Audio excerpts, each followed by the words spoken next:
أعوذ بالله السميع العليم من الشيطان الرجيم.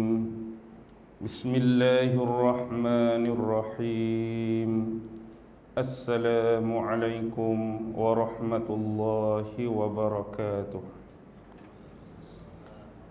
الحمد لله الحمد لله الحمد لله الحمد لله رب العالمين، وبه نستعين على أمور الدنيا والدين، والصلاة والسلام على أشرف الأنبياء والمرسلين وعلى آله وصحبه أجمعين. سبحانك لا علم لنا إلا ما علمتنا إنك أنت العليم الحكيم. قال رب اشرح لي صدري ويسر لي أمري واحلل عقدة من لساني يفقه قولي. اللهم يسر ولا تعسر، اللهم يسر ولا تعسر، اللهم يسر ولا تعسر. اللهم صل على سيدنا محمد وعلى آله وصحبه وسلم. اللهم صل على سيدنا محمد وعلى آله وصحبه وسلم. اللهم صل على سيدنا محمد وعلى آله وصحبه وسلم. أما بعد. Alhamdulillah, syukur kehadrat Allah Subhanahu wa ta'ala, kerana dengan limpah kurnia, rahmat, kasih sayang dan inayah daripada Allah, alhamdulillah, malam ini sekali lagi kita diberi kesempatan dan keizinan oleh Allah Subhanahu wa ta'ala untuk terus bersama-sama berada di sini. Dan insya-Allah malam ini kita akan kembali menyambung sisa-sisa baki pentafsiran kita daripada surah Al-Baqarah. Dan saya ingat malam ini ialah berkenaan dengan pentafsiran ayat yang keempat, dan kalau boleh kita habiskan terus ayat kelima sekaligus, yang mana Allah Subhanahu wa ta'ala berfirman dalam surah Al-Baqarah ayat keempat dan ayat yang kelima. A'udzu billahi minasyaitonir rajim. والذين يؤمنون بما أنزل إليك وما أنزل من قبلك وبالآخرة هم يوقنون أولئك على هدى من ربهم وأولئك هم المفلحون.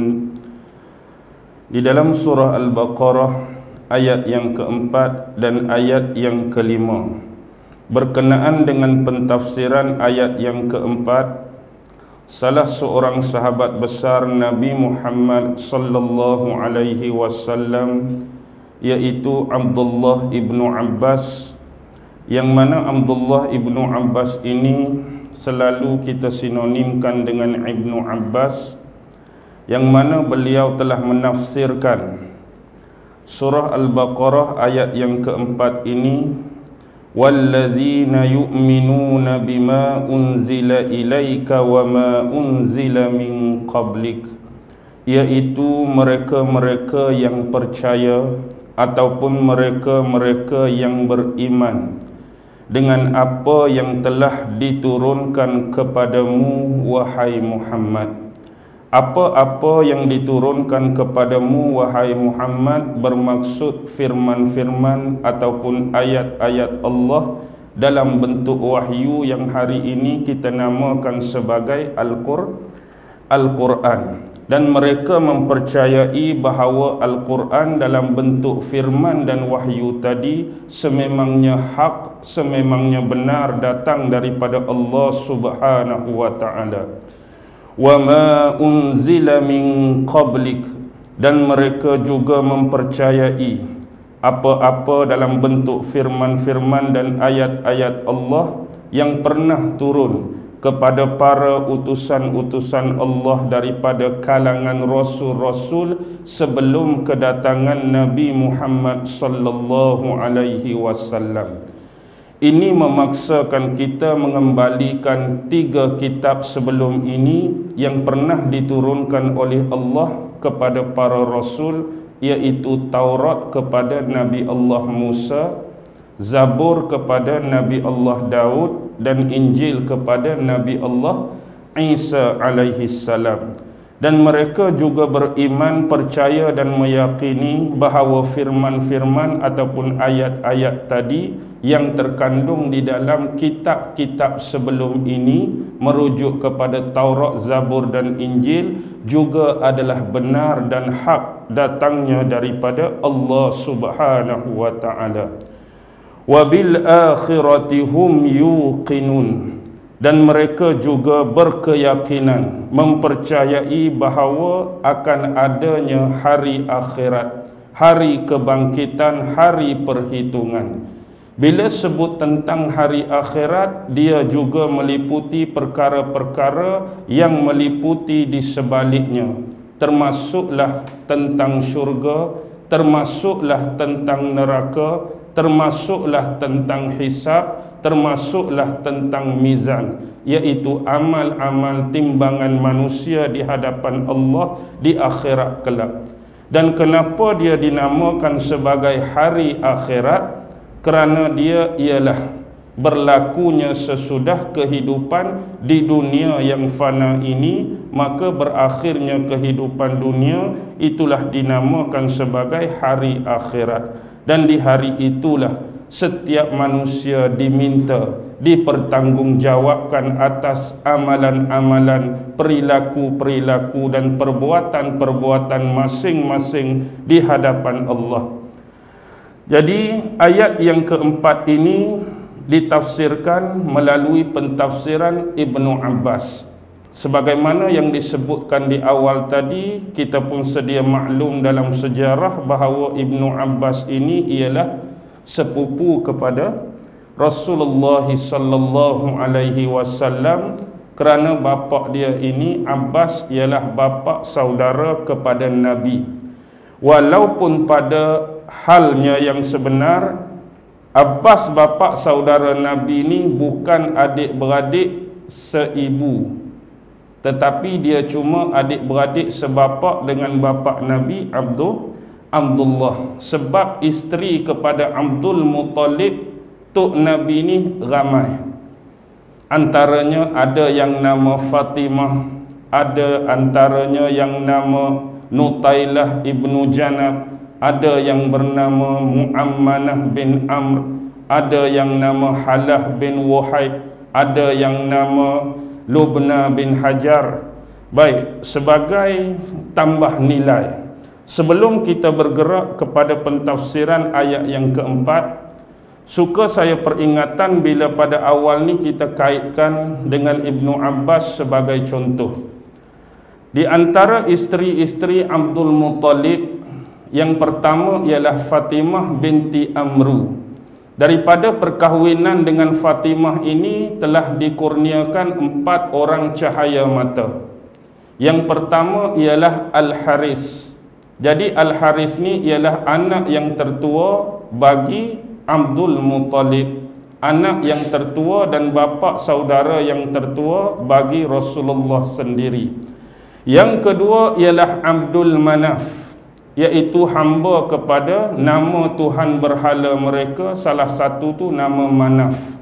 Jadi bila sebut Abdul Manaf, mungkin ramai orang tak cam, mungkin ramai orang tak kenal. Abdul Manaf ini ialah nama sebenar, nama betul bagi bapa saudara Nabi, hak jaga dan bela Nabi selepas tu dia Abdul Muttalib meninggal. Abdul Manaf ni nama sebenar bagi Abu Talib. Abu Talib tu hanya nama laqab, nama gelaran. Nama betul dia Abdul Manaf. Yang ketiga ialah Az-Zubair. Az-Zubair ni juga salah seorang bapa saudara Rasulullah dari isterinya yang bernama Fatimah. Dan anak yang keempat ialah bapa Nabi sendiri, iaitu Abdullah. Jadi daripada Fatimah binti Amru ni 4 orang tadi. Al-Haris, Abdul Manaf ataupun Abu Talib, Az-Zubair dan Abdullah. Manakala isteri yang selainnya bernama Halah binti Wuhaid. Halah binti Wuhaid juga dikurniakan 4 orang anak. Yang pertama ialah siapa?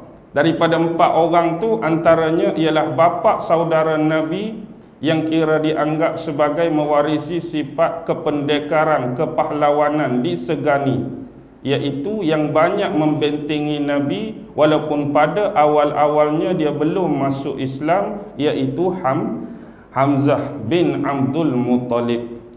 Seterusnya ialah Abbas sendiri. Hak kata Abdullah bin Abbas ni, Abbas juga anak kepada Halah binti Wuhaid tadi. Satu adik-beradik, seibu sebapa dengan Hamzah. Seterusnya ada seorang yang bernama Hajal, itu yang ketiga. Dan yang keempat ialah Muqawwam. Muqawwam ni juga diriwayatkan kalau kita buka salasilah keturunan keluarga-keluarga Nabi, ada seorang bapa saudara Nabi, dia letak nama Al-Ghaidak. Jadi ada satu riwayat kata Muqawwam dengan Ghaidak ini adalah individu yang sama, Muqawwam atau Ghaidak. Jadi 4 orang daripada Halah binti Wuhaid ni, ada Hamzah, ada Abbas, ada Hajal dan ada Muqawwam ataupun Ghaidak. Manakala yang seterusnya seorang perempuan yang bernama Lubna binti Hajar.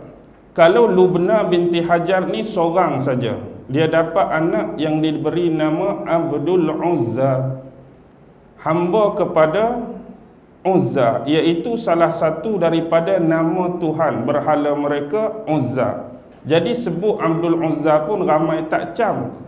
Dia inilah dalam sejarah yang paling banyak menentang Nabi, lawan Nabi, mengecek Nabi, menganiaya Nabi, menzalimi Nabi, iaitu Abu Lahab. Kita panggil Abu Lahab, itulah nama betul dia, Abdul Uzza. Tapi di masa muda dia dalam sejarah, Abdul Muttalib selalu panggil dia dengan Utaibah. Jadi hal dia ni direkodkan dalam Quran dalam surah Lahab, itulah Tabbat yada abi lahabin wa tab. Jadi situ seorang. Manakala isteri yang keseterusnya yang bernama Nutailah binti Janab. Nutailah binti Janab dapat 2 orang anak. Yang pertama nama Dirar dan yang kedua diberi nama Qutsam. Dirar dan Qutsam. Manakala yang kelima daripada isterinya seseorang yang bernama Muammanah binti Amr. Muammanah binti Amr dapat seorang diberi nama Mus'ab. Jadi 4 campur 4 campur 2 campur 1 campur 1, berapa semua? 12 orang. Ada setengah riwayat kata 13. Tapi saya lebih selesa dan lebih suka memilih riwayat yang mengatakan bahawa anak-anak kepada Abdul Muttalib melalui 5 isterinya ini mendapat cahaya mata ataupun zuriat yang berjumlah 12 orang, iaitu daripada kalangan lelaki. Yang inilah ada dalam sejarah yang masyhur. Cerita ni masyhur, banyak disebutkan di dalam tafsir seperti tafsir Imam Ibnu Mardawai, tafsir Imam As-Sa'labi, tafsir Imam Zamakhsyari. Dia ada cerita kisah tentang nazar Abdul Muttalib. Dia pernah bernazar dalam hidup dia, kalau dia dapat anak lelaki genap ataupun cukup 10 orang, dia akan korbankan salah seorang anak lelaki dia ni. Jadi kita pun malas nak cerita malam ni sebab dia tak ada keterkaitan. Mungkin kita ambil masa yang lain. Jadi setiap kali cabutan undian tu naik nama siapa? Naik nama Abdullah. Buat sekali lagi pun naik nama Abdullah, sampai dia terpaksa menerima nasihat dan saranan daripada pembesar agama, orang alim agama pada waktu tersebut, agar perbuatan dia ni tidak diikuti ataupun dicontohi oleh orang-orang awam biasa pada waktu tersebut, lalu ditebus dengan penyembelihan 100 ekor unta. Sebab itulah ada hadis yang menyebut Nabi bersabda, aku ini adalah anak daripada dua lelaki yang disembelih. Lelaki yang pertama bermaksud tok dia dulu, iaitu kisah Nabi Ibrahim dengan Ismail. Kisah yang kedua ni kisah Abdul Muttalib, tok dia nak sembelih, bernazar bapak dia tadi, tapi ditebus dengan 100 ekor unta. Tu ada kisah yang panjang. Baik, kembali kepada periwayatan tentang pentafsiran ayat yang keempat daripada surah Al-Baqarah. Tadi kita dah sebut lebih kurang tentang terjemahan dia. Jadi baki lagi ialah terjadi khilaf di kalangan ulama-ulama, terutamanya ulama-ulama mufassirin, iaitu ulama-ulama tafsir. Sebenarnya ayat yang keempat ini ditujukan kepada siapa? Kalau kita baca daripada awal Alif Lam Mim, ayat kedua, ayat ketiga, allazina yu'minuna bil ghaib wa yuqimunas shalah wa mimma razaqnahum yunfikun, kita akan nampak seolah-olah ayat ini ada pertautan, ayat ini ada pertalian, ayat ini ada hubungan. Tetapi walaupun demikian, hal ini terjadinya khilaf, perbezaan pandangan dan pendapat di kalangan ulama, sampai dia memecahkan kepada 3 aliran, 3 kumpulan, 3 pendapat atau pandangan. Yang pertama ialah kumpulan-kumpulan yang mendakwa, menganggap bahawa ayat keempat ini adalah ayat yang mempunyai hubungan dengan ayat yang sebelumnya. Jadi sebelumnya kita dah tafsir sebelum ni, allazina yu'minuna bil ghaib wa yuqimunas shalah wa mimma razaqnahum yunfikun. Jadi ayat yang keempat pun merujuk kepada golongan yang sama yang dimaksudkan oleh Allah. Maksudnya ialah mereka-mereka yang beriman daripada kalangan bangsa-bangsa Arab. Ayat 3, ayat keempat ni ada pertalian dan pertautan merujuk kepada golongan yang sama, bermaksud manusia-manusia, orang-orang yang beriman daripada kalangan bangsa Arab, dan juga mencakupi manusia-manusia dan orang-orang yang beriman daripada kalangan ahli kitab. Begitu juga mencakupi manusia-manusia dan orang-orang yang beriman selain daripada 2 kelompok tadi. Jadi sebagai contoh kita ni, orang Arab pun bukan, ahli kitab pun bukan. Jadi kita pun termasuk juga di kalangan kumpulan yang dimaksudkan oleh ulama-ulama yang berpandangan pada pandangan pertama tadi. Baik dia dari sisi manusia ataupun dia dari sisi jin. Tak kira jin tu pun di kalangan jin bangsa Arab yang beriman ke, jin daripada kalangan ahli kitab yang beriman ke, jin daripada bangsa selain daripada keduanya. Jadi pandangan ini dipilih oleh 5 imam yang besar. Antaranya ialah Imam Mujahid, yang kedua Imam Qatadah, yang ketiga Imam Abu Aliyah, yang keempat Imam Ar-Rabi', dan yang kelima Imam Ibnu Anas. Jadi kelima-lima imam ini berpandangan bahawa perkaitan antara ayat ketiga dengan keempat ini adalah merujuk kepada golongan-golongan yang disebutkan tadi, termasuk orang beriman dari kalangan bangsa Arab, daripada ahli kitab, dan selain daripada keduanya. Ini bermaksud dia umum kepada seluruh manusia-manusia yang beriman, tidak kira apa bangsa dan kaum. Manakala pandangan daripada aliran ataupun kumpulan yang kedua, kumpulan yang kedua ini, mereka menafsirkan ayat yang keempat ini sebenarnya merujuk kepada kedua-dua ayat yang pertama dan yang berikutnya. Yang pertama merujuk ayat 3, yang berikutnya merujuk ayat keempat. Dia kata golongan ini yang Allah nak sebut ni tak ada berkenaan dengan golongan-golongan beriman daripada bangsa Arab, juga yang Allah tak maksudkan golongan beriman daripada bangsa selain ahli kitab. Maksudnya dua-dua ayat 3 dan 4 ni untuk orang-orang yang beriman cuma dari kalangan ahli kitab saja. Ayat 3 pun untuk orang beriman dari ahli kitab. Ayat keempat yang kita baca ni pun untuk golongan orang yang beriman dari ahli kitab. Tak ada kena mengena dengan golongan beriman Arab, dan tak ada kena mengena dengan golongan orang yang beriman selain Arab dan selain ahlul kitab.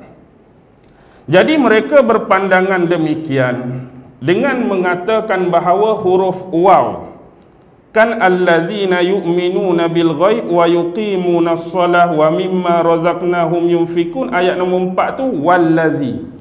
Jadi huruf waw di sini menunjukkan huruf ataf. Dalam ilmu nahwu bila disebut sebagai ataf, dia menunjukkan satu sifat bergerak kepada sifat yang lain, dan dia menunjukkan kepada mausuf yang sama. Sifat lain, mausuf tu yang disifati. Yang disifati. Mausuf ni ialah benda yang kita duk bertelagah tadilah. Mausuf yang disifati ialah kumpulan yang duk di telagah tadilah, iaitu pandangan kedua, mausuf ini jatuh kepada orang-orang yang beriman cuma daripada kalangan ahli kitab. Tapi sifat-sifat ada wa dalam ayat ni lah, tu disenali sebagai ataf yang berubah dari satu sifat kepada penceritaan sifat-sifat yang lain. Sebagai contoh, mereka datangkan surah Al-A'la ayat 1 sampai ayat yang kelima. A'udzu billahi minasyaitonir rajim. Bismillahirrahmanirrahim. Sabbihisma rabbikal a'la allazi khalaqa fasawwa wallazi qaddara fahada wallazi akhrajal mar'a faja'alahu ghusaa'an ahwa. Kita berhenti satu. Jadi terjemahan dia lebih kurang, sabbihisma rabbikal a'la, bertasbihlah dengan nama Tuhanmu yang bersifat maha tinggi. Allazi qaddara, allazi khalaqa fasawwa, yang mana Tuhan ini dialah yang khalaqa, menciptakan, fasawwa, dan menyempurnakan penciptaan dia. Jadi sebut depan tadi tentang siapa? Allah yang maha tinggi. Antara sifat-sifat dia yang dia buat ialah Allah ini sebagai pencipta, fasawwa, dan menyempurnakan penciptaan dia. Wallazi qaddara fahada, dan dialah yang telah menentukan, menetapkan mengikut qadar dan ketentuan masing-masing bagi setiap makhluknya, fahada, dan dia jugalah yang memberi petunjuk kepada mereka. Wallazi akhrajal mar'a, dan dia jugalah yang menumbuhkan, menerbitkan rumput-rumput, faja'alahu ghusaa'an ahwa, dan dia jugalah yang menjadikan rumput-rumput itu menjadi kering dan berwarna kehitam-hitaman. Jadi dalam ayat ini ada tak wa tadi merupakan ataf untuk memindahkan penceritaan dari satu cerita kepada satu cerita, daripada satu sifat kepada satu sifat.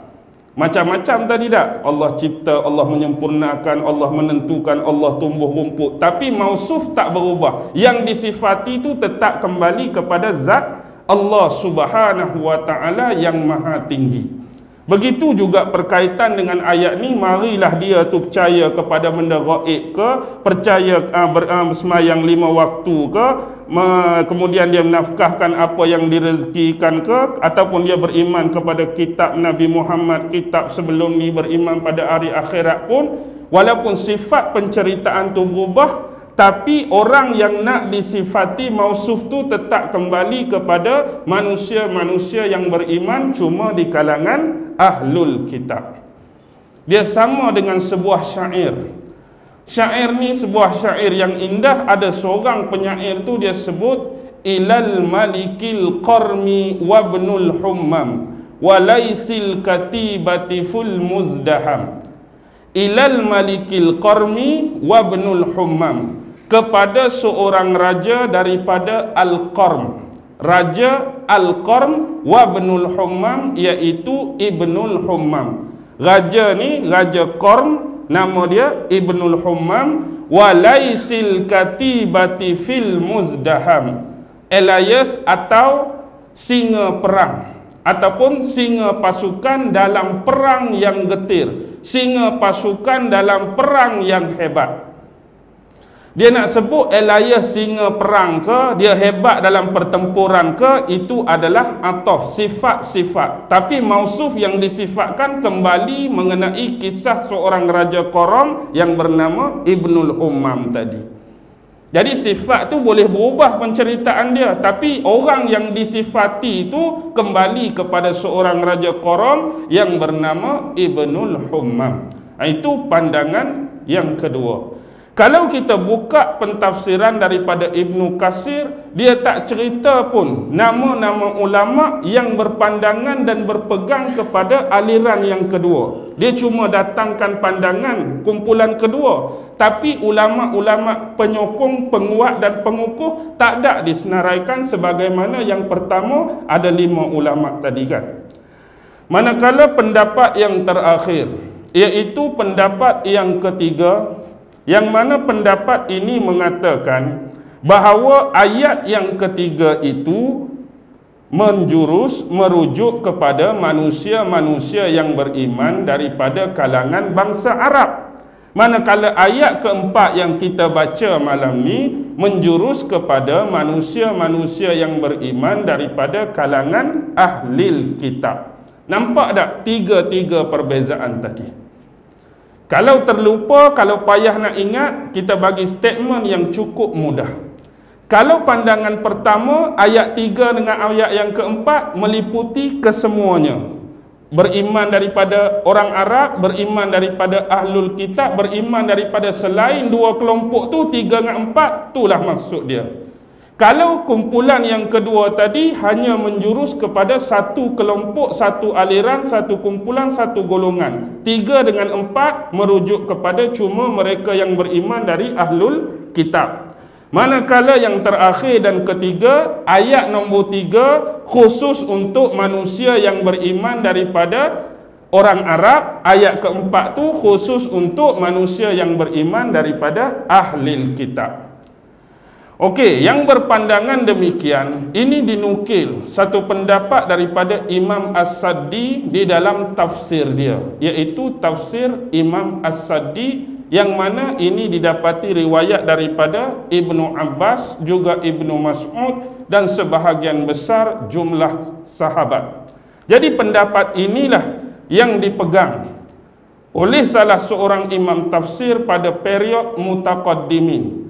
Antara imam tafsir pada zaman awal-awal ialah Imam Ibnu Jarir At-Tabari, yang hari ini karya dia, kitab dia, buku dia dikenali sebagai tafsir Imam Tabari. Baik, ni pendapat Imam Tabari, dia pegang pendapat yang ketiga. Jadi dalam pentafsiran bagi ayat ni, bagi kelompok yang ketiga, mereka mendatangkan beberapa dalil. Antara dalil mereka ialah mereka berpegang pada surah Al-Imran ayat 199, yang mana Allah Subhanahu wa taala berfirman, wa inna min ahlil kitabi laman yu'minu billahi wa ma unzila ilaikum wa ma unzila ilaihim khashi'ina lillah. Wa inna min ahlil kitab, dan sesungguhnya ada sebahagian daripada ahli kitab itu laman yu'minu billah, yang mana mereka ini beriman kepada Allah. Ada sebahagian ahli kitab tu mereka beriman kepada Allah. Wa ma unzila ilaikum, dan apa-apa yang diturunkan kepada kamu. Bermaksud apa yang diturunkan oleh Allah kepada Nabi Muhammad berupa Al-Quran. Wa ma unzila ilaihim, dan apa-apa yang diturunkan pada mereka. Bermaksud merujuk kepada 3 kitab sebelum kedatangan Nabi Muhammad, Taurat, Zabur dan Injil. khashi'ina lillah, dan mereka itu bersifat dengan rendah diri di hadapan Allah. Jadi sebahagian daripada ahlul kitab tu ada yang beriman kepada Allah benar-benar, dan mereka beriman juga kepada Nabi Muhammad dan kitab yang turun pada dia, dan dia juga beriman kepada 3 kitab sebelum ni yang turun kepada nabi-nabi sebelum kedatangan Nabi Muhammad, dan sifat mereka ini khashi'ina lillah, merendah diri kepada Allah. Ini menunjukkan bahawa selain daripada orang-orang yang beriman daripada kalangan bangsa Arab, juga tidak dikecualikan Allah golongan-golongan manusia yang beriman dari kalangan ahlil kitab. Ditambah pula dengan sebuah hadis yang menjadi dasar dan asas pendalilan bagi golongan ini, ialah mereka berhujah dengan sebuah hadis yang direkodkan dalam kitab As-Sahihaini. Bila sebut Sahihaini, dia merujuk kepada Bukhari dan Imam Muslim. Jadi hadis yang saya nak baca dan sebut ni ada direkodkan dalam Bukhari, ada direkodkan dalam Muslim. Yang mana hadis ini diriwayatkan oleh Imam Asy-Sya'bi daripada Abu Burdah daripada Abu Musa, yang mana dia mendengar Rasulullah sallallahu alaihi wasallam bersabda, salasatun yu'tauna ajrahum marrataini. Nombor 1, rajulun min ahlil kitabi amanabi. Yang kedua, farajulun mamlukun adda haqqallahi wa haqqa mawalihi. Yang ketiga, farajulun dia ni seorang lelaki yang ada jariah ni, saya ingat, saya lupa matan dia, nanti saat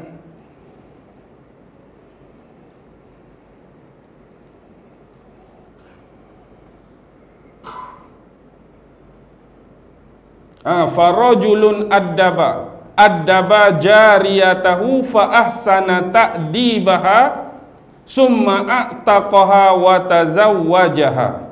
Apa maksud dia? Salah satun, ada 3 jenis manusia, yu'tauna ajrahum marrataini, mereka ini diberikan oleh Allah Subhanahu wa taala dalam bentuk pahala berlipat 2 kali ganda. Apa 3 golongan yang diberikan pahala oleh Allah mendapat pahala 2 kali ganda?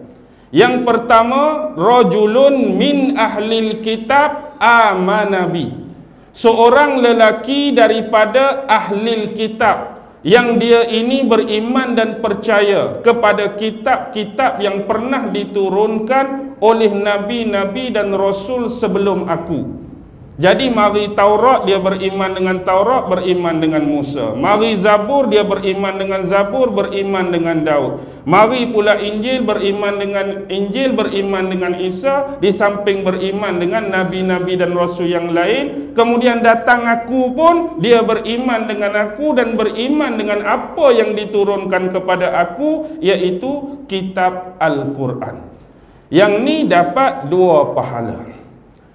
Golongan yang kedua, farajulun mamlukun adda haqqallahi wa haqqa mawalihi, iaitu seorang lelaki mamluk yang dimiliki. Maksudnya bila lelaki ni sifat dia dimiliki, dia ialah seorang hamba. Dia seorang abdi kepada tuan dia. Jadi apa yang dia buat, haqqa Allahi, dia menunaikan hak-hak Allah, dan dalam masa yang sama wa haqqa mawalihi, dia menunaikan setiap hak-hak tuan bagi dia. Dia hamba je, tapi dia tak pernah lupakan hak-hak Allah. Dalam masa yang sama dia juga menunaikan hak-hak bagi tuan dia sebagai hamba yang dimiliki. Hak ni pun akan dapat 2 pahala berganda. Manakala yang ketiga ialah rajulun, seorang lelaki ni yang mana dia ini addaba jariyah, dia ini memperadabkan, dia ni mengajar adab-adab, mengajar kebaikan kepada seorang jariyah. Seorang jariyah merujuk pada lelaki ke perempuan? Perempuan. Dia ada jariyah, Bila dia memiliki jariah, dia mengajarkan adab-adab, dia mengajarkan kebaikan-kebaikan kepada jariah dia, fa ahsana ta'dibaha, dan dia memperelokkan adab-adab tersebut. Lebih jauh, summa a'taqaha wa tazawwajaha, kemudian dia memerdekakan pula hamba perempuan tadi, jariah tadi, wa tazawwajaha, dan kemudian dia mengahwininya. Dia ada jariah, dia ajar adab, dia mengajar kebaikan dan memperelokkan kebaikan dan adab tu, kemudian dia merdekakan, kemudian dia kahwin pula dengan hamba perempuan atau jariah tadi, dia juga akan dapat 2 pahala berganda. Apa pun pengkhususan dalam hadis ni, kita nak tuju kepada lelaki yang disifati pada konteks pertama tu, seorang lelaki yang daripada kalangan ahlul kitab. Dia juga beriman kepada hak sebelum ni dan apa yang didatangkan oleh Rasulullah sallallahu alaihi wasallam. Jadi sebenarnya ini adalah dalil penguat dan pengukuh umum bagi kumpulan yang beraliran ketiga tadi. Tetapi bagi Imam Ibn Jarir At-Tabari sendiri, walaupun dia memegang pendapat dan pandangan ini, dia sendiri tidak mempunyai dalil yang khusus untuk menguatkan hujah, untuk menguatkan pandangan dan pendapat dia, mengapa dia membawa pendapat ini dari sudut pengambilan tadi. Tetapi rumusan yang boleh kita dapati secara kesimpulan daripada Imam Ibn Jarir, dia mengatakan bahawa seolah-olah Allah Subhanahu wa ta'ala membahagikan manusia ini kepada 2 kelompok, 2 kumpulan. Maksud dia yang pertama ialah manusia-manusia yang mukmin, dan yang kedua ialah manusia-manusia yang kafir. Manusia-manusia yang mukmin terbahagi kepada 2, iaitu mereka yang beriman daripada kalangan bangsa Arab, dan yang kedua mereka yang beriman daripada kalangan ahlul kitab. Manakala kafir pula pecah 2, satu yang betul-betul kafir, yang kedua ialah manusia-manusia yang mempunyai sifat munafik. Manusia-manusia yang mempunyai sifat munafik. Jadi itulah kesimpulan yang kita boleh ambil daripada Imam Ibn Jarir At-Tabari. Dan atas dasar itulah kita menemui sebuah asar yang datang daripada Imam Mujahid. Imam Mujahid kita boleh temui nama dia hak duduk dalam kelompok kumpulan paling awal tadi kan. Ada Mujahid, ada Qatadah, ada Abu Aliyah, ada Rabi' dengan ada Ibnu Anas. Imam yang sama, Imam Mujahid. Imam Mujahid ni dia mengambil sebuah asar yang mana periwayatan ni datang daripada Imam As-Sauri, daripada seorang lelaki yang tidak dikenali. Maksudnya ada seorang lelaki tapi tidak direkodkan nama dia ataupun lakab dia ataupun gelaran dia sampai kepada Imam Mujahid. Satu lagi, riwayat ini, asar ini melalui periwayatan yang ramai. Maksudnya ramai orang duk sebut, ramai orang duk cerita, ramai orang duk sembang daripada Ibnu Abu Nujah sampai kepada Imam Mujahid. Yang mana Imam Mujahid ini menceritakan bahawa sesungguhnya pada awal-awal ayat surah Al-Baqarah, Allah Subhanahu wa ta'ala telah memperincikan dan mencerakinkan kelompok dan golongan manusia ini menjadi 3 golongan. Dalam 4 ayat yang pertama, Allah cerita perihal manusia-manusia mukmin atau manusia-manusia yang beriman. 4 ayat pertama. Dalam surah Al-Baqarah awal-awal juga Allah cerita 2 ayat tentang manusia-manusia yang kafir, dan 13 ayat lagi Allah cerita tentang manusia-manusia yang munafik. Jadi 4 ayat orang beriman, 2 ayat orang kafir, dan 13 ayat tentang orang-orang munafik. Jadi hak mana nak jumpa dengan kafir dan munafik, nanti muka surat seterusnya tu kita boleh tengoklah sifat-sifat orang kafir dan sifat-sifat orang munafik. Dan di helaian-helaian seterusnya kita akan berjumpa lagi dengan satu sifat manusia, iaitu manusia-manusia yang fasik. Ada satu lagi, disenaraikan Allah golongan-golongan manusia yang dikatakan bersifat fasik. Baik, kata Imam Mujahid tadi, sebagaimana pembahagian 4, 2 dan 13 tadi, lalu dia membuat kesimpulan bahawa setiap sesuatu yang biasanya kalau kita nak sifatkan kepada golongan, kita nak sifatkan kepada kumpulan, bahawa tidak akan menjadi suatu benda yang sah dan bernilai bila kelaziman itu tidak dipertautkan, tidak dipertalikan, tidak diperkuatkan, tidak diperhubungkan dengan satu kelaziman yang lain. Ini adalah amat-amat tidak rasional dan ini amat-amatlah tidak logik. Maksudnya contoh, ayat yang atas tu cerita pasal orang lain, tapi sambungan seterusnya jadi cerita pasal orang lain. Ini menunjukkan tidak sah dan tidak bernilainya bila nak dikatakan ayat nombor 3 tu kita kata cerita tentang orang-orang yang beriman kepada benda gaib, orang-orang yang menunaikan semayang, orang-orang yang menafkahkan sebahagian rezeki mereka sama ada dari sudut zakat dan nafkahan-nafkahan yang lain. Tiba-tiba bila cerita pula bab beriman kepada kitab, seolah-olah tadi grup lain, hak ni cerita grup lain. Faham tak maksud dia? Maksudnya hak nombor 1 tu, hak beriman dengan gaib, menunaikan semayang, bayar zakat, menafkahkan tu satu kumpulan. Lepas tu orang hak beriman dengan kitab Nabi, kitab-kitab sebelum ni, beriman pada akhirat, cerita pasal orang lain pula. Jadi dia tak masuk, dia tak ada hubungan, dia tak ada penisbahan. Jadi tak sah untuk kita kaitkan dengan satu kumpulan yang lain di sebelah atas dan kumpulan yang lain di sebelah bawah, kecuali kita kena rangkum, kita kena hubungi antara kedua-dua sifat yang disebutkan tadi hanya untuk satu kumpulan, satu aliran, satu golongan. Dan ini memaksakan kita untuk menerima bahawa ayat ketiga dan keempat yang sebenar-benar dimaksudkan oleh Allah merujuk kepada kumpulan yang sama.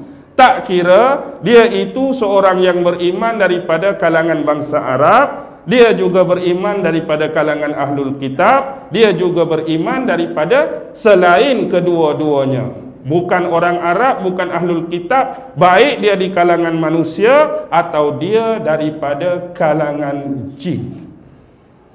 Dan inilah yang memaksakan keluarnya dalil-dalil yang lain untuk memperkukuhkan dan memperkuatkan hujjah ini, iaitu dia mendatangkan dalil daripada surah An-Nisa. Surah An-Nisa, saya kira lah, seingat saya surah An-Nisa ayat 136. Kalau salah tolong cek. Yang mana Allah Subhanahu wa taala berfirman, ya ayyuhalladzina amanu aminu billahi wa rasulihi wallazi anzala ala rasulihi. Betul ke silap? Cuba cek. Saya ingat-ingat lupa. Surah An-Nisa 136. Ya ayyuhallazina amanu aminu billahi wa rasulihi. Kemudian wallazi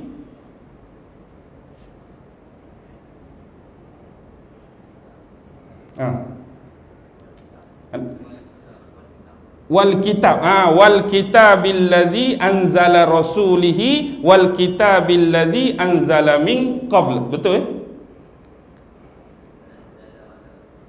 wal kitabil ladzi nazzala ala rasulihi wal kitabil ladzi anzala min qabl. Okey, surah betul dah ayat tu 136. Okey, surah An-Nisa 136. Wahai orang-orang yang beriman, aminu, berimanlah kamu billahi wa rasulihi, kepada Allah dan Rasulnya, yakni kepada utusan Allah, wal kitabil ladzi nazzala ala rasulihi, dan kitab yang telah diturunkan kepada Rasulnya. Yang di sini tu merujuk kepada siapa? Nabi Muhammad, dan kitab yang diturunkan kepada Nabi Muhammad iaitu Al-Quran, wal kitabil ladzi anzala min qabl, dan kitab-kitab yang pernah diturunkan sebelum daripada itu. merujuk kepada 3 kitab sebelum ni, kepada 3 nabi, iaitu Musa, Daud dan Isa alaihi wassalam. Baik. Ayat yang seterusnya yang boleh kita kaitkan dengan untuk mengukuhkan hujah dan pendalilan ialah yang selalu kita baca, sama ada dalam wirid semayang ataupun dalam acara-acara atau majlis tahlil. Baqarah 285. Amanar rasulu bima unzila ilaihi min rabbih wal mu'minuna kullun amana billahi wa malaikatihi wa rusulihi la nufarriqu baca lah. Baik, ayat tu sebenarnya ayat Baqarah 285. Apa maksud dia? Amanar rasul. Sebenarnya para rasul telah beriman dengan apa yang telah diturunkan kepada mereka oleh Tuhan mereka. Setiap rasul ini, mereka ni beriman dengan apa yang diturunkan ataupun diwahyukan oleh Tuhan mereka. Dan begitu juga dengan sifat orang-orang yang beriman. Wal mu'minun tu kullun amana billah. Semuanya orang beriman ni semestinya beriman kepada Allah wa malaikatihi, malaikat-malaikatnya, wa kutubihi wa rusulih. Okey, semua tengok tu. Allah, malaikat, nabi dan kitab. Apa lagi hujah yang kita nak selain daripada memperkatakan tentang perkaitan-perkaitan dan hubungan-hubungan yang kuat, sifat-sifat yang dimiliki oleh manusia-manusia yang beriman sememangnya pasti terangkum dengan cukup erat, cukup padat apa yang disebutkan di dalam ayat ketiga dan ayat yang keempat, meliputi hal-hal yang gaib, menunaikan salat, menunaikan zakat dan rezeki-rezeki yang dinafkahkan, serta keterkaitan dengan beriman dengan kitab-kitab yang pernah turun kepada Rasulullah dan juga kitab-kitab yang pernah turun kepada nabi-nabi sebelum Nabi Muhammad sallallahu alaihi wasallam itu sendiri. Sebab itulah ada sebuah hadis sahih yang mana Rasulullah sallallahu alaihi wasallam bersabda, "Idza haddatsakum ahlul kitab fala tusaddiquhum wa la tukazzibuhum walakin qulu amanna billahi wa ma unzila ilaina wa unzila ilaikum." Jika bercakap kepada kamu salah seorang daripada ahlul kitab, contoh kita kata mari jumpa kita, mari berdepan dengan kita seorang ahlul kitab, mereka berbicara, mereka bersembang dengan kita, fala tusaddiquhum, janganlah kamu mempercayai mereka, wala tukazzibuhum, dan janganlah kamu menafikan mereka. Percaya pun tak, bangkit lawak pun tak, nafi pun tak. Walakin qulu, tetapi hendaklah kamu berkata, apa dia? Amanna unzila, apa dia tadi? Saya sebut dia. Apa hadis ni? Walakin qulu amana billah wa ma unzila ilaikum wa ma unzila ilaina wa ma unzila ilaikum. Kami beriman kepada Allah dan kami beriman apa yang diturunkan kepada kami, dan kami juga beriman apa yang diturunkan kepada kamu. Maksud kepada kamu tu dengan 3 kitab sebelum kitab Al-Quran yang dibawa oleh Nabi Muhammad sallallahu alaihi wasallam. Atas dasar inilah selalunya hadis yang digunakan untuk membicarakan tentang hal-hal yang berkaitan atau bersangkutan dengan perkara-perkara Israiliyat.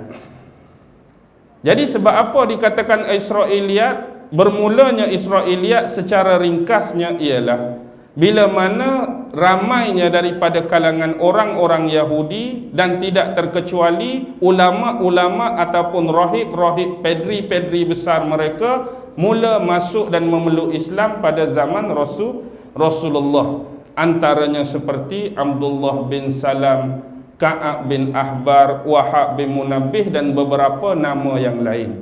Jadi bila rahib-rahib Yahudi, ulama-ulama Yahudi ni masuk Islam, mereka ni banyak meriwayatkan, menceritakan tentang perihal Nabi-Nabi dan Rasul yang mereka ambil pentafsiran dia daripada kitab-kitab mereka sebelum ni. Mereka pun ulama, mereka pun orang alim. Bila mereka masuk Islam, sebelum ni mereka juga ada periwayatan, ada ilmu, ada penafsiran tentang kitab yang dimiliki oleh mereka. Jadi bila turun ayat-ayat tertentu pada Nabi, jadi mereka juga turut bercerita melalui periwayatan dan pentafsiran mereka. Jadi hak datang daripada mereka tu dinamakan Israiliyat. Jadi bagaimana sikap kita bila berhadapan dengan Israiliyat? Nabi kata jangan percaya, jangan nafi, jangan terima, jangan tolak. Why? Kita kena jangan percaya, kena tolak sebab kebiasaan orang-orang Yahudi ni dia suka berbohong. Orang Yahudi ni suka berbohong, di samping dua sifat lagi, suka menambah dan suka mengurangkan sesuatu cerita ataupun sesuatu riwayat. Ini sememangnya sudah berlaku dalam pentafsiran kitab-kitab mereka sebelum ni. Banyak ayat-ayat yang sudah diselewengkan, ada yang dibuang, ada yang disembunyikan, ada yang ditambah, ada yang dikurangkan. Mereka ajinomotokan ayat-ayat dalam pentafsiran mereka. Jadi hak bahagian ni jangan percaya. Tapi pasal apa? Jangan nafi. Kita takut ada sebahagian daripada cerita-cerita yang diriwayatkan itu betul-betul. Jadi kita nak kata salah memang betul. Jadi kita takut ada hak betul tapi kita tolak juga. Jadi jangan percaya, jangan tolak. Jadi mu'tadil duduk di tengah-tengah. Biasanya ulama telah melakukan pembahasan. Bila berhadapan dengan kes-kes Israiliyat, maka dia akan pecah kepada 3 komponen, 3 perkara. Yang pertama, sekiranya ada persamaan daripada periwayatan ataupun pentafsiran dalam 3 kitab sebelum ni, tiba-tiba turun pada Nabi Muhammad masih ada kesamaan. Kita kata dalam 3 kitab sebelum ni pun suruh semayang, Nabi Muhammad pun suruh semayang. Ini go on lah. Kebetulan sama. Hak dulu pun suruh bayar zakat, Nabi Muhammad pun suruh bayar zakat. Go on lah. Sama, tak ada masalah. Hak ni pun suruh amar ma'ruf nahi mungkar, mari Nabi Muhammad pun amar ma'ruf nahi mungkar, go on. Hak dulu pun suruh puasa, hak ni pun suruh puasa, go on. Hak dulu pun suruh berkorban, mari Nabi Muhammad suruh berkorban pun, go on. Manakala yang kedua ialah bila mana mereka ini mula menyelewengkan kitab-kitab tadi dan mereka tidak mengamalkan apa yang semestinya diamalkan. Contohnya mereka memandai-mandai, mereka reka, mereka mencipta-cipta, mereka meminda-minda teks-teks asal, terutama yang mempunyai keterlibatan dan keterkaitan dengan hukum. Sebab tu kadang-kadang bila kita tengok ada benda yang awalnya diharamkan oleh Allah, dia menghalalkan. Ada yang pada awalnya dihalalkan oleh Allah, kemudian dia mengharamkan. Ataupun kemudian cerita-cerita yang tak masuk akal. Macam kes dalam kitab The Book of Genesis, pasal kisah pergaduhan, perkelahian gusti antara Tuhan dengan Nabi Allah Yaqub tu. Tuhan dengan manusia, Tuhan dengan Nabi bergusti. Masuk akal ke tak masuk akal? Tak masuk akal. Hak ni cerita-cerita mengarut. Contoh pula Nabi Daud merampas isteri orang, isteri Uriah tu, juga mengarut. Banyak cerita-cerita mengarut untuk menjatuhkan martabat seseorang Nabi ataupun seseorang Rasul dalam periwayatan mereka. Hak ni kita tolak terus. Yang memang tidak ada dalil, tidak ada hujah yang kuat untuk kita menerima dan mempercayai kisah tersebut. Yang ketiga ni, kita perlu berhati-hati. Nombor 3, perlu berhati-hati, dia ialah penceritaan yang sebelum ni tak diceritakan dengan jelas dalam Quran. Terutama yang melibatkan tentang nama-nama, melibatkan nama-nama tempat, nama-nama kawasan, nama-nama negara, nama-nama individu, nama-nama orang.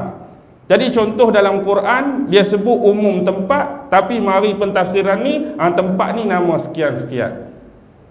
Hatu boleh disebutkan, tetapi ingat, sekadar penghuraian semata-mata dan tidak boleh dijadikan hujah dan bukti yang kukuh serta dalil.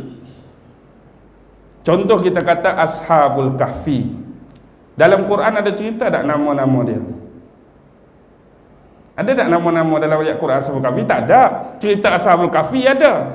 Cuma dalam rekod 3 kitab sebelum ni pun ada juga cerita tentang Ashabul Kahfi, sebab dia ni hidup pada zaman sebelum ni. Jadi ada periwayatan secara turun-temurun. Baki lagi mungkin berlaku penambahan atau pengurangan. Jadi dalam setengah kitab diriwayatkan dengan nama-nama tertentu. Contoh, ada nama Tamlikha, Muslinia, Mukaslinia, Marnusun, Dabarnusun, Tazayusun, Kafash Tazayusun. Nama ni tak ada dalam Quran. Boleh nak sebut sebagai penghurai bagi cerita dalam kitab-kitab tertentu, sebut nama ni. Tetapi sebagai penghurai. Dalil dan hujah tak boleh. Mana bukti kan nak kata ni dalil dia? Mana bukti nak kata ni hujah? Dia cuma penghurai. Ulama ni sebut dalam kitab dia nama sekian. Setakat tu saja. Kita cuma sebut kitab nama sekian-sekian, ulama nama sekian-sekian, dia sebut nama ni. Dalam kitab ni pula, kitab sekian-sekian nama, ulama sekian-sekian nama, dia sebut nama ni. Sekadar penghuraian, sekadar perbandingan. Tapi tidak ada penghujahan, bukti dan dalil bagi mana-mana riwayat yang kita dapati. Sebut dengan jelas biar orang faham. Mana-mana nama sekalipun yang tak disebut dengan jelas masih terangkum dalam hak nombor 3 tadi, just sebagai penghurai. Okey. Ayat yang kelima, ulaika ala hudam mir rabbihim wa ulaika humul muflihun. Dan merekalah yang akan mendapat hudan. Apa hudan? Petunjuk ataupun hidayah daripada Tuhan mereka, wa ulaika humul muflihun, dan merekalah yang dikategorikan sebagai manusia-manusia yang berjaya. Jadi orang-orang yang mempunyai sifat-sifat keimanan tadi, dia berilmu dengan keimanan-keimanan tadi, dia memahami keimanan-keimanan tadi, dia menghayati keimanan-keimanan tadi, lebih jauh dia beramal dengan keimanan-keimanan tadi. Itulah manusia-manusia yang dikatakan mendapat hidayah dan petunjuk daripada Tuhan mereka, dan merekalah dikategorikan sebagai manusia-manusia yang berjaya di sisi Allah Subhanahu wa ta'ala. Apa dah kita ni? Baru 9 lebih dah. Okey. Berkaitan dengan petunjuk ataupun hidayah, dalam beberapa pentafsiran, hidayah ini ada juga dikatakan oleh ulama sebagai terbahagi kepada 2. Yang pertama disebut sebagai hidayah apa? Hidayah taufik wal ilham. Hidayah taufik wal ilham. Dan yang kedua hidayah bayan wad dilalah. Bayan wad dilalah. Kita ambil konteks yang kedua. Apa maksud bayan? Bayan ni keterangan lah. Bayan ni keterangan serta dalil-dalil dia. Contoh kita kata macam Al-Quran. Al-Quran ni ada bayan-bayan dia, ada dalil-dalil dia. Kadang-kadang orang yang sebelum ni bukan orang Islam, tetapi bila kita berkawan dengan dia, kita rapat dengan dia, kita pun duk baca ayat-ayat Al-Quran pada dia, kita duk terjemah ayat-ayat Al-Quran pada dia, kita duk tafsir ayat-ayat Al-Quran pada dia. Dengan itu boleh memikat dan melunakkan hati dia, akhirnya dia masuk Islam. Jadi masuk Islam dalam konteks ni dipanggil bayan wad dilalah. Hidayah yang datang daripada keterangan dan dalil. Dan kadang-kadang tidak semestinya datang daripada Al-Quran. Kadang-kadang orang tu mungkin dia punya mantik yang tinggi, dia pandai bercakap, dia pandai mengajak, dia pandai berdakwah. Dia cerita pun tak ada keterlibatan dengan ayat Quran. Dia cerita kepada orang kafir tu tak ada keterlibatan dengan hadis Nabi. Tapi dia cerita tentang kebaikan-kebaikan agama secara umum. Islam ni bagus, Islam ni suci, Islam ni bersih, Islam ni tak ganah, Islam ni bukan teroris. Jadi melunakkan dan memikatkan hati kawan tu, akhirnya dia masuk Islam. Ini juga termasuk bayan wad dilalah. Dan ada juga dalam konteks yang ulama sebut, contoh kita kata ada seorang profesor ataupun ahli-ahli tertentu, dia buat kajian. Tiba-tiba dia duk bercakap dengan kita, aku duk sembang pasal semut, aku duk kaji pasal tanah. Kita pun membantu dari satu sudut. Oh, kalau pasal tanah ni boleh buka Quran ayat sekian. Kalau pasal binatang ni Allah dah tunjuk dalam ayat sekian, mazhab pula, ayat sekian surah sekian. Kalau kisah ni ayat sekian surah sekian. Kalau alam semesta ayat sekian. Bila dia rujuk, dia mendapati bahawa apa yang dikaji sebelum ini ada hubungan, relate dengan apa yang terkandung dalam ayat Quran pun dikatakan bayan wad dilalah. Manakala taufik dengan ilham ni berbeza. Taufik dengan ilham ni lebih menjurus kepada kejadian-kejadian dan peristiwa-peristiwa tertentu. Sebagai contoh, kadang-kadang orang tu dia lihat satu kejadian, dia lihat satu benda, dia lihat satu peristiwa, benda tu mendatangkan keinsafan. Sebelum ni mungkin dia jahat, sebelum ni mungkin dia tak baik, dia tengok satu kejadian, Allah, kalau benda tu jadi kat aku tak mau buat dah jahat hari ni. Tiba-tiba dengan kejadian tu lunak hati dia. Jadi dia pun kembali kepada pangkal jalan, kembali ke jalan yang benar, dia jadi orang baik. Sebelum ni tak baik. Atau sebelum ni dia tak semayang. Dia lihat satu kejadian atau satu peristiwa, Allah bagi taufik, Allah bagi ilham pada dia, dia jadi semayang. Kalau sebelum ni tak buat tu, kemudian jadi baik buat ni. Kalau sebelum ni tak amal tu, jadi amal ni. Kalau sebelum tu tak tu, jadi benda hak lebih baik pada dia. Tapi kebiasaan ini lebih menjurus kepada taufik ataupun ilham-ilham tertentu yang didatangkan Allah kepada ataupun ke dalam hati hamba-hamba yang dia nak bagi petunjuk, yang dia nak bagi hidayah. Sebab itulah disebutkan oleh setengah orang, antara hidayah dengan taufik, mana lagi tinggi? Taufik ke hidayah? Kalau kita sebut wabillahi taufik wal hidayah, taufik dulu baru hidayah. Jadi hidayah dengan taufik hak mana tinggi? Okey, hidayah ni secara ringkas, hidayah ni ialah contoh kita kata sebelum ni jahat dapat hidayah jadi baik, sebelum ni kafir dapat hidayah jadi beriman, jadi orang Islam. Sebelum ni KO dapat hidayah jadi okey. Tapi petunjuk ni atau kita kata taufik ni lebih kepada pengekalan yang berterusan terhadap kebaikan dan hidayah yang diberikan oleh Allah. Hak ni payah. Hidayah tu mungkin mampu dan boleh diterima oleh semua orang, tapi nak mengekalkan hidayah ni dipanggil taufik. Contoh, sebelum ni tak baik, berubah jadi baik. Tapi kalau tak ada taufik, berapa lama dia berubah jadi baik? Contoh 40 tahun dah jahat, aku nak jadi baik dah umur 40, tapi berubah jadi baik 3 minggu saja. Masuk minggu keempat jahat balik. Maksudnya hidayah dah ada, taufik tak ada. Pengekalan atas benda baik tu. Mungkin ada orang kafir masuk Islam 5 bulan, lepas tu jadi murtad balik. Hidayah dah ada, taufik, pengekalan yang baik, pengekalan agama Islam atas dia tu tak lekat, tanggal. Jadi kita ni hidayah tu kebanyakan mudah dilorongkan. Sebab jalan-jalan nak dapat hidayah banyak, tapi nak mengekalkan taufik atas hidayah yang Allah beri tu paling payah, tu paling sukar. Macam kita hak baik dah ni pun dah, aku berazam nak tahajud tiap-tiap malam. Masuk malam ketiga, malam keempat jadi lagu mana? Contoh, tak bangun dah, mengantuk lah, macam-macam. Tu hak atas hak baik dah kita kata. Nak kekal atas benda tu pun kita jarang mampu. Apatah lagi benda-benda hak lebih besar, benda-benda hak lebih teruk daripada hal tersebut. Jadi saya rasa cukuplah untuk malam ni tentang pentafsiran secara ringkas kita kata bagi ayat yang keempat dan ayat yang kelima.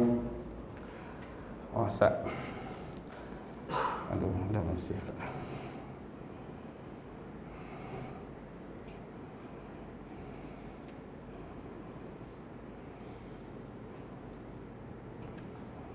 Assalamualaikum Ustaz. Adakah Rasulullah sallallahu alaihi wasallam cuma mempunyai bapa saudara, tetapi bagaimana pula dengan ibu saudara? Okey, satu soalan. Ustaz, adakah Rasulullah sallallahu alaihi wasallam hanya mempunyai bapa saudara? Tak ada ke mak saudara? Mak saudara ada ke tak Nabi? Tadi okey, hak belah pak saudara selesailah, kita dah sebut tadi berbelah-belah orang. Nabi ada mak saudara tak? Ada tak mak saudara Nabi? Hak belajar sejarah sebelum ni, ada tak ibu saudara Nabi? Ada ke tak ada? Ada. Mak saudara Nabi ada. Cuma yang saya ingat lebih kurang 6 orang. Mak saudara Nabi ada 6 orang. Yang pertama ialah Safiyah. Nama dia Safiyah. Yang kedua yang terkenal dalam sejarah diberi gelaran Ummu Hakim, atau nama betul dia Al-Bayda. Ummu Hakim Al-Bayda. Yang ketiga Atikah. Yang keempat Umaymah. Yang kelima Arwa. Dan yang keenam ialah Barrah. Jadi ada Safiyah, ada Ummu Hakim Al-Bayda, ada Atikah, ada Umaymah, ada Arwa, ada Barrah. Jadi mak saudara dia yang pertama, hak nama Safiyah ni, dia pernah berkahwin buat kali pertama dengan seorang lelaki yang bernama Al-Haris bin Harb. Al-Haris bin Harb. Al-Haris bin Harb ni adik-beradik dengan siapa bin Harb? Selalu lawan Nabi. Abu Sufyan. Suami kepada Safiyah tu Al-Haris bin Harb. Adik-beradik Al-Haris tu Abu Sufyan bin Harb. Abu Sufyan kan antara nama-nama yang setanding dengan Abu Jahal, Abu Lahab, Umayyah bin Khalaf. Jadi dia paling awal ni banyak menentang Nabi Muhammad sallallahu alaihi wasallam dalam usaha dia nak menyebarkan dakwah dia. Jadi kita kenal dalam sejarah, walaupun dia demikian tapi anak-anak dia tu semua jadi sahabat-sahabat Nabi. Antaranya salah seorang tu penulis wahyu, iaitu Muawiyah kan, Muawiyah bin Abi Sufyan tu, anak Sufyan bin Harb tu lah. Lepas tu adik-beradik dia hak selalu dikaitkan dengan peristiwa fitnah Karbala, iaitu Yazid bin Abi Sufyan. Antara lain anak dia jadi isteri Nabi, Ramlah, tapi gelaran kalau cari nama-nama isteri Nabi yang nama Ummu Habibah. Isteri Nabi yang Ummu Habibah tu nama betul dia Ramlah, juga anak Abu Sufyan. Jadi Rasulullah mengahwini Ramlah tu sebenarnya untuk ikat. Sebab Abu Sufyan ni akhirnya masuk Islam juga, walaupun lewat ketika peristiwa pembukaan kota Mekah, Fatuhul Mekah tu, lewat dah dia masuk Islam. Sebab tu Rasulullah bersabda pada hari pembukaan kota Mekah, barang siapa yang inginkan keamanan maka masuklah dalam rumah Abu Sufyan. Jadi dia kahwin dengan Ramlah tu semata-mata untuk tujuan dakwah, nak melunakkan dan nak tarik hati Abu Sufyan yang sebelum ni banyak lawan dia. Okey. Selepas kematian suami yang pertama adik-beradik Abu Sufyan, Al-Haris bin Harb tu, Safiyah ni kahwin dengan seorang lelaki lain yang bernama Awam bin Khuwailid. Suami kedua dia Awam bin Khuwailid. Jadi dengan Awam ni dia dapat 3 orang anak, Zubair, Abdul Ka'bah dan As-Sa'ib. Zubair, Abdul Ka'bah dengan As-Sa'ib. Zubair ni lah, bila suami dia tu nama Awam bin Khuwailid, ni lah Zubair bin Awam, sahabat Nabi tu. Otomatik bila Awam ni kahwin dengan mak saudara Nabi, anak dia Zubair dengan Nabi jadi sepupu. Jadi Zubair bin Al-Awwam dengan Rasulullah tu hubungan dia sepupu walaupun perkahwinan daripada suami yang kedua. Jadi Zubair sepupu. Manakala mak saudara Nabi Ummu Hakim Al-Bayda. Ummu Hakim Al-Bayda ni dia pernah berkahwin dengan seorang lelaki nama Quraish bin Rabi'ah. Ummu Hakim kahwin dengan Quraish bin Rabi'ah. Daripada perkahwinan tersebut dia dapat 4 orang anak. Anak mak saudara Nabi hak nama Ummu Hakim Bayda ni Amir, Arwa, Talhah, Ummi Talhah. Amir, Arwa, Talhah, Ummi Talhah. Jadi anak dia hak nombor 2 perempuan tu nama Arwa. Jadi Arwa dengan Nabi jadi apa hubungan? Arwa tu automatik sepupu Rasulullah sebab mak dia tu siapa tadi? Ummu Hakim. Arwa ni di kemudian hari hak kata sepupu Nabi ni kahwin dengan Affan ibnu Abil Ash. Dapatlah Osman bin Affan tu. Jadi Osman bin Affan tu automatik bila Arwa mak dia tu sepupu Nabi, Osman tu anak sepupu kepada Rasulullah. Ada hubungan perkaitan dari sudut tu melalui Ummu Hakim. Manakala mak saudara dia hak nombor 3 nama dia Atiqah. Atiqah ni waktu jahiliah belum masuk Islam, dia berkahwin dengan seorang lelaki nama Abu Umayyah bin Mughirah. Abu Umayyah bin Mughirah. Jadi lepas kahwin dengan Abu Umayyah, dia dapat anak, salah seorang tu perempuan nama Hindun. Ni bukan Hindun binti Utbah hak piah hak dalam sejarah tentang Hamzah tu, dak, ni Hindun lain. Jadi kahwin dengan Abu Umayyah, Atiqah ibnul Mughirah, dapat salah seorang tu anak perempuan nama Hindun. Jadi bila Hindun ni dewasa, Hindun ni kahwin dengan seorang lelaki. Lelaki ni diberi gelar Abu Salamah. Abu Salamah. Jadi Abu Salamah kahwin dengan Hindun. Bila Hindun kahwin dengan Abu Salamah, dia pun memakai gelaran Ummu Salamah. Dan suami dia Abu Salamah, jadi Ummu Salamah. Antara anak dia 2 orang, Abdullah dengan Zuhair. Abdullah tak masuk Islam, tapi Zuhair masuk Islam. Lepas tu Abu Salamah meninggal. Bila Abu Salamah meninggal, Hindun tadi, Ummu Salamah tu sebenarnya dengan Nabi jadi apa? Sepupu juga, sebab melalui mak saudara dia Atiqah. Yang ni lah jadi isteri Nabi kemudian hari. Salah seorang isteri Nabi Ummu Salamah tu dia lah. Hak tadi Ramlah anak Abu Sufyan tu Ummu Habibah. Ni Ummu Salamah tu sepupu Nabi.